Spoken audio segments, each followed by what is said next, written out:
Welcome to the channel The Winning Tales.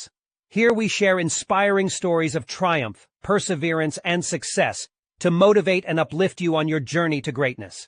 So without wasting any time, let's start the video.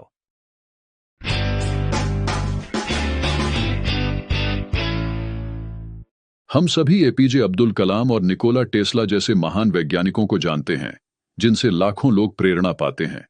लेकिन क्या आप जानते हैं कि इन महान हस्तियों को किससे प्रेरणा मिली? वह व्यक्ति थे स्वामी विवेकानंद, जिनकी शिक्षा और विचारों ने न केवल भारत बल्कि पूरे विश्व को मार्गदर्शन दिया।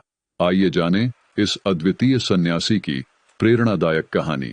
स्वामी विवेकानंद का शिकागो द्वारा 1893 का साल था।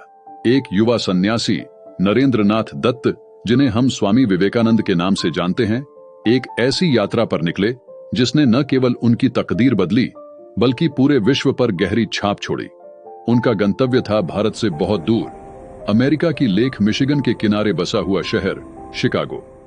स्वामी विवेकानंद ने विश्व धर्म महासभा के बारे में सुना था, जो एक अनोखी सभा थी जिसमें दुनिया भर के धार्मिक नेता एकत्रित हो रहे थे।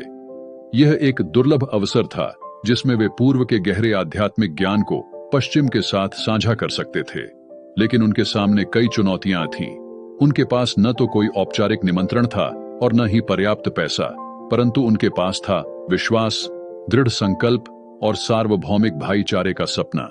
जब वे शिकागो पहुंचे तो उन्होंने शहर की भव्यता और तेजी से प्रभावित होकर देखा। ऊंची इमारतें, व्यस्त सड़कों और विभिन्न पृष्ठभूमियों के लोगों से भरा हुआ शहर उनके लिए एक नया अनुभव था। परंतु इस अद्भुतता के बीच वे एक अजनबी थे, जिनके पास कोई सहारा नहीं था। कई हफ्ते बीत गए और विवेकानंद इस नए दुनिया में अपनी जगह तलाशते रहे। इस कठिन समय में भी उनका उद्देश्य अटल रहा। इसी दौरान उनकी मुलाकात हार्वर्ड विश्वविद्यालय के प्रोफेसर जॉन हेनरी राइट से हुई। राइट विवेकानंद के ज्ञान और आध्यात्मिक समझ से प्रभावित हुए और उन्होंने कहा, स्वामी, आपसे आपके प्रमाण पत्र पूछना ऐसा ही है जैसे सूरज से उसकी चमकने की अनुमति मांगना।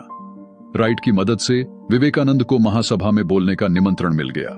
11 सितंबर 1893 की सुबह विश्व धर्म महासभा के भव्य हॉल में उत्सुकता का माहौल था। विभिन्न धर्मों के प्रतिनिधि अपने विचार साझा करने के लिए तैयार थे। स्वामी विवेकानंद अपने भगवा वस्त्रों में मंच पर पहुंचे और उनकी उपस्थिति ने सभी का ध्यान खींचा।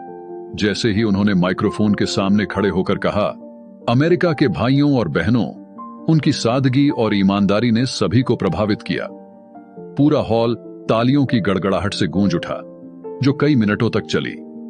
यह प्रेम और सम्मान का अद्वितीय प्रदर्शन था, जो उनकी बातों की ताकत और आत्मा की गहराई का प्रमाण था। अपने भाषण में विवेकानंद ने सहिष्णुता, एकता और मानवता को जोड़ने वाले सार्वभौमिक सत्य की बात की। उन्होंने विभिन्न धर्मों के बीच सामंजस्य की आवश्यकता पर जोर दिया और सतही भिन्नताओं से परे देखने का संदेश दिया। उनकी वाक्पटुता और जुनून ने श्रोताओं के दिलों को छू लिया और उनके विचारों को गहराई से प्रभावित किया। अगले कई दिनों तक विवेकानंद ने महासभा में बोलना जारी रखा, हर बार अपने स्थान को पूर्व और पश्चिम के बीच एक सेतु के रूप में और मजबूत किया। उनकी वेदांत की बातें और मानव आत्मा की सार्वभौमिक प्रकृति ने श्रोताओं को मंत्रमुग्ध कर दिया। उनकी पूर्व धारणाओं को चुनौती दी और उन्हें गहरी समझ की ओर प्रेरित किया। स्वामी विवेकानंद की शिकागो की यात्रा केवल एक शारीरिक यात्रा नहीं थी। यह एक आध्यात्मिक मिशन था जिसने सीमाओं को पार किया और संस्कृतियों को जोड़ा। उनके विश्व धर्म महासभा के भाषणों ने एक ऐसी चिंगारी जलाई जो भविष्य की पीढ़ियों के लिए मार्गदर्शन बन गई। वैश्विक आध्यात्मिकता और मानवता की एकता पर संवाद को प्रोत्साहित किया। जब विवेकानंद शिकागो से विदा हुए तो उन्होंने केवल अपने शक्तिशाली शब्दों की गूंज ही नहीं छोड़ी, बल्कि एक जागरूकता और एकता की विरासत भी छोड़ी।